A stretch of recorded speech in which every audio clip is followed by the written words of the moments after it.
નમસ્તે મિત્રો, મજામાં હશો? આજે સવારે વોટ્સઅપ પર વાંચવામાં આવેલી એક સરસ મજાની વાર્તા રજૂ કરું છું. વાર્તાનું શીર્ષક છે પિતાના આશીર્વાદ. ખંભાતના વાણિયાની આ વાત છે. એણે આખી જિંદગી દુઃખ વેઠ્યું, પણ ધીરજ, શ્રદ્ધા અને પ્રમાણિકતા ન ખોઈ. મરવા પડ્યો ત્યારે પોતાના એકના એક દીકરા ધર્મપાળને બોલાવીને તેણે કહ્યું, બેટા, મારી પાસે કંઈ ધન માલ નથી. મિલકતમાં હું તને મારા આશીર્વાદ દેતો જાઉં છું કે તારા હાથમાં ધૂળનું પણ સોનું થઈ જશે. દીકરાએ માથું નમાવીને પિતાના આશીર્વાદ ઝીલ્યા અને પિતાએ સંતોષથી પ્રાણ છોડ્યા. પિતાના ગયા પછી હવે ઘરનો ભાર ધર્મપાળને માથે આવી ગયો. એણે એક દુકાન શરૂ કરી. ધીરે ધીરે તેની કમાણી વધતી ચાલી. એના ધંધાનો વિસ્તાર થવા માંડ્યો અને થોડા સમયમાં એની ગણતરી ગામના શ્રીમંતોમાં થવા લાગી. ધર્મપાળને ખાતરી હતી કે આ બધું એના પિતાના આશીર્વાદનું ફળ છે. પિતાએ આખી જિંદગી શ્રદ્ધા અને પ્રમાણિકતા રાખી હતી. એથી એમની વાણીમાં બળ આવ્યું અને એમના આશીર્વાદ ફળ્યા અને એનાથી જ હું સુખી છું. એની આવી વાત સાંભળીને એકવાર એના મિત્રએ કહ્યું, તારા પિતામાં આટલી તાકાત હતી તો એ પોતે કેમ કશું ન કમાયા? ત્યારે ધર્મપાળે કહ્યું, હું પિતાની તાકાતની વાત નથી કરતો, હું પિતાના આશીર્વાદની તાકાતની વાત કરું છું. આમ ને આમ વર્ષો વીત્યા. ધર્મપાળનો વેપાર ખૂબ વધ્યો. એના વહાણો દેશ દેશાવરમાં ફરતા અને માલની લેવેચ કરતા.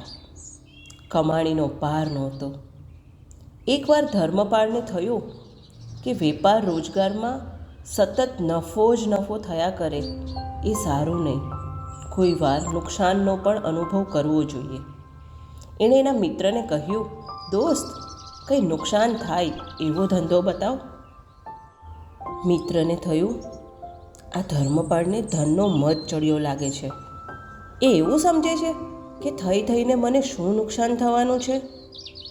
હવે તો એને એવો ધંધો દેખાડું કે ઊંધા માથે ખાડામાં પડે. એણે ધર્મપાળને કહ્યું, તો એમ કરને મિત્ર, વહાણમાં લવિંગ ભર અને જાંજીબારમાં વેચવા જા. અવશ્ય એ ધંધામાં તો તને ખોટ જશે જ. ધર્મપાળને આ વાત બરાબર લાગી. જાંજીબાર તો લવિંગનો દેશ છે. ત્યાંથી લવિંગ ભારતમાં આવે અને 10થી 12 ગણા ભાવે વેચાય. એ જ લવિંગ ભારતમાંથી ખરીદીને પાછા જાંજીબારમાં વેચવા જવું એટલે સીધી જ પાયમાલી નોતરવી. ધર્મપાળે નક્કી કર્યું કે નુકસાનનો આ અનુભવ તો લેવો છે. એટલે એણે ભારતમાંથી મોંઘા ભાવે સારામાં સારા લવિંગ ખરીદ્યા અને વહાણ લઈને ઝાંઝીબાર ઉપડ્યા. હવે આ ઝાંઝીબારમાં એક સુલતાનનું રાજ્ય હતું. ધર્મપાળ ઝાંઝીબાર પહોંચ્યા, વહાણમાંથી ઉતર્યા અને રેતી પરથી ચાલીને શહેરમાં જતા હતા ત્યાં સામેથી સુલતાન એને આવતા દેખાયા. સુલતાન પણ ખંભાતના બંદરેથી આવેલા આ વેપારીને જોઈને ખુશ થયા. એમણે ધર્મપાળનો આદર કર્યો.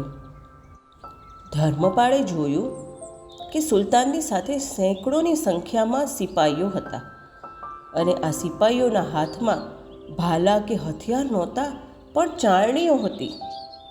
ધર્મપાળે વિનયપૂર્વક સુલતાનને આનું કારણ પૂછ્યું. સુલતાને હસીને કહ્યું, વાત એવી છે કે આજે સવારે હું સમુદ્રના તટ પર ફરવા આવ્યો હતો. ફરતા ફરતા મારી આંગળીમાંથી એક વીંટી પડી ગઈ અને આ રેતીમાં ક્યાં ખોવાઈ ગઈ એ ખબર ન પડી.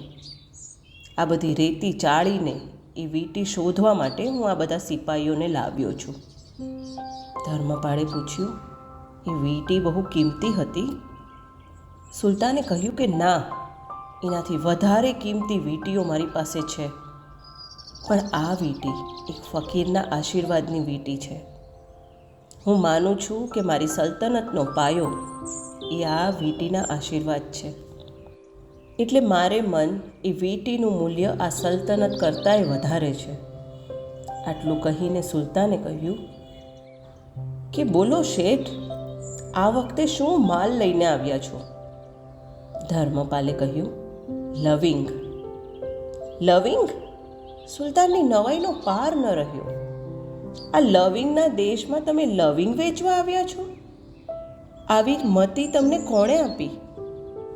નક્કી એ તમારો કોઈક દુશ્મન હશે. અહીં તો 1 પૈસામાં મુઠ્ઠો ભરીને લવિંગ મળે છે. અહીં તમારા લવિંગનું શું ઉપજશે? ધર્મપાળે કહ્યું, મારે એ જ તો જોવું છે. લાખોની ખોટ ખાવા માટે જ હું અહીં આવ્યો છું. આજ લગી મેં જે ધંધો કર્યો એમાં મને હંમેશા નફો જ થયો છે. મારા પિતાના આશીર્વાદનું એ ફળ છે. એ આશીર્વાદ આજે અહીં કેવી રીતે કામ કરે છે એ મારે જોવું છે. સુલતાને કહ્યું, પિતાના આશીર્વાદ? એ વળી શું? ધર્મપાળે કહ્યું, મારા પિતા ગરીબ હતા, છતાં આખી જિંદગી પ્રમાણિકતાથી જીવ્યા. મરતી વખતે એમણે મને આશીર્વાદ આપ્યા હતા કે તારા હાથમાં ધૂળનું સોનું થઈ જશે. આવું બોલતા બોલતા જુસ્સામાં ધર્મપાળે નીચા નમીને સમુદ્રની રેતી હાથમાં લીધી અને ચારણીની પેઠે આંગળીમાંથી એ રેતીને નીચે ઝરવા દીધી. અને એમની નવાઈનો પાર ન રહ્યો. બધી રેતી ઝરી ગઈ અને ધર્મપાળના હાથમાં એક હીરા જડિત સોનાની વીંટી રહી ગઈ. આ એ જ વીંટી હતી જેને સુલતાન શોધી રહ્યા હતા, જે સુલતાનને ફકીરે આપેલા આશીર્વાદરૂપી વીંટી હતી.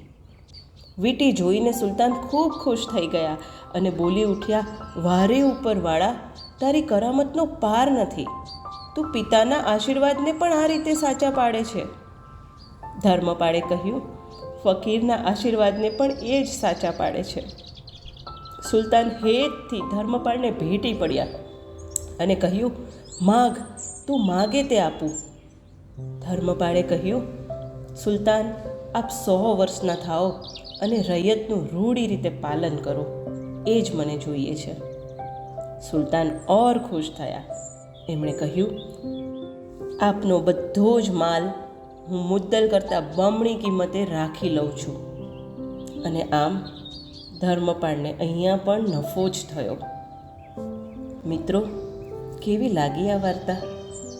આ વાર્તાનો બોધ છે, જો નીતિ સાચી હોય અને માતા પિતાના આશીર્વાદ સાથે હોય તો દુનિયામાં કોઈ તાકાત નથી જે તમને ક્યાંય પાછળ પાડી શકે. તો મિત્રો, ચાલો આપણે પણ હંમેશા નીતિથી જીવીએ અને માતા પિતાના આશીર્વાદ મેળવતા રહીએ. અસ્તુ.